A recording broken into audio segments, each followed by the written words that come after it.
When I started my business in 1995, it was very difficult.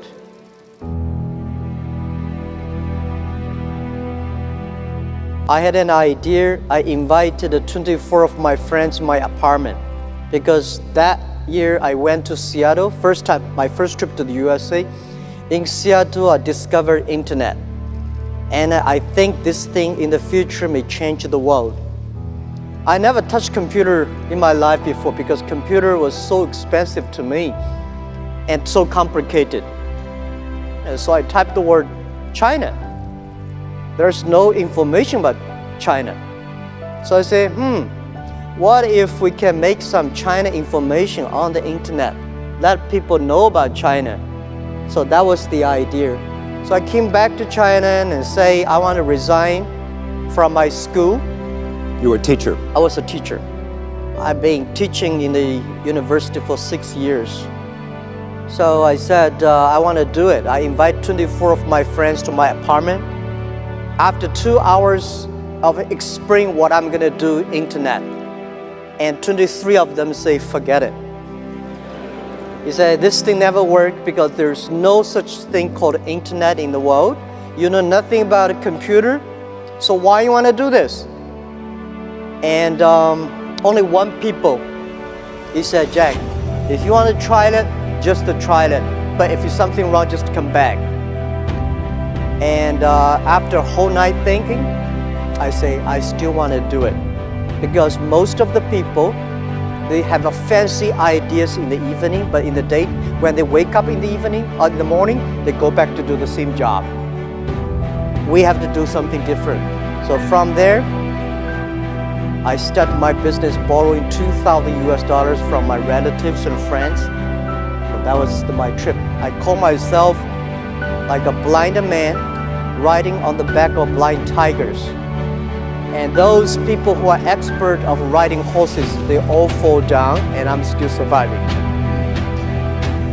Since 1995 I started business, I almost failed every project, never survived. None of us have money. But if somebody say, I give you $1 million and I give you trust, which one I would choose? I choose those people who give me the trust.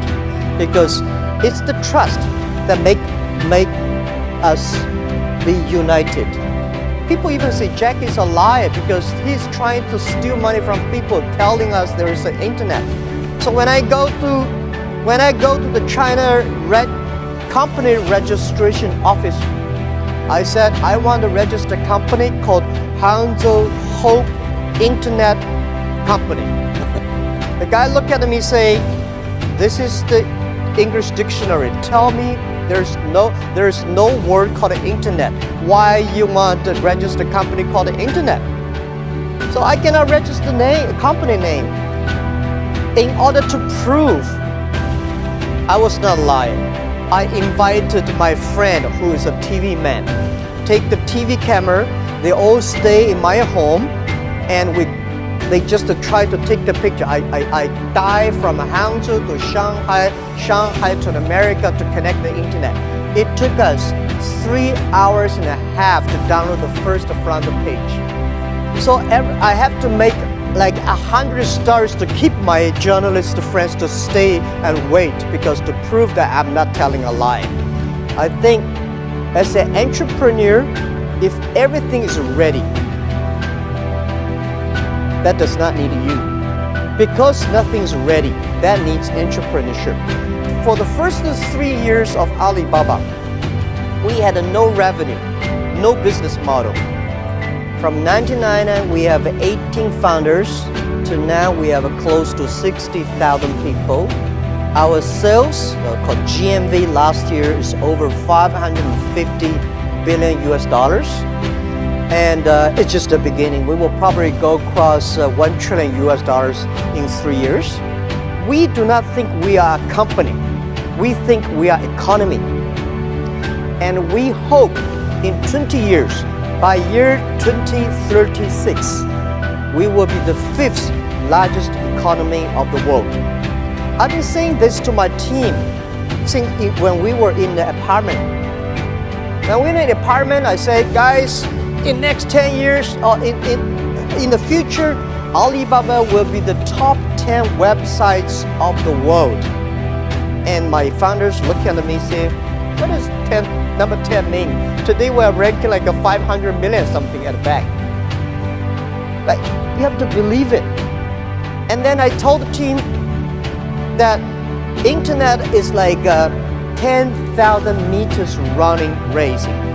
We just finished the first 100 meters yet.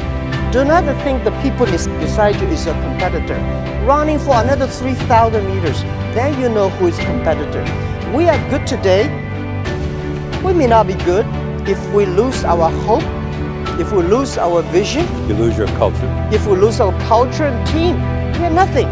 Most of the companies, they were so good. When Netscape was so good, we never thought it would disappear. Yahoo was good, we never thought like it today. So don't believe you'll be good all the time. Be paranoid. So I thought when I'm 40, I can go back to teach. But when I'm 40, oh my God, life was so tough, so tough. My company almost in big trouble. So I say, I should not leave. And then I say, when I'm 45, I should retire. When I'm 45, I cannot stop it. And then I start to prepare, say, people say, Jack, you are the next Bill Gates. I say, I cannot compete with Bill Gates, but I can compete with Bill Gates who can retire earlier. The thing is, I don't want to die in my office. I want to die on the beaches. I was trained to be a teacher, and I benefit because I don't know anything about technology, computing. I still puzzle about what is software, how software can work. And I do not know about accounting, marketing.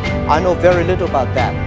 But the thing I learned from being a teacher, that a teacher always want his students to be more successful and better than you are. So this is, I learned to be a good CEO. When I hire people, I always want to hire those people who are smarter than I am. Look at the young man. If you think he will be your boss, he will be my boss in 5 years, hire him. As an entrepreneur, today is very difficult, and tomorrow is even more difficult. But the day after tomorrow is very beautiful. Most people die tomorrow evening. You have to work hard, you have to learn, you have to rely on your team.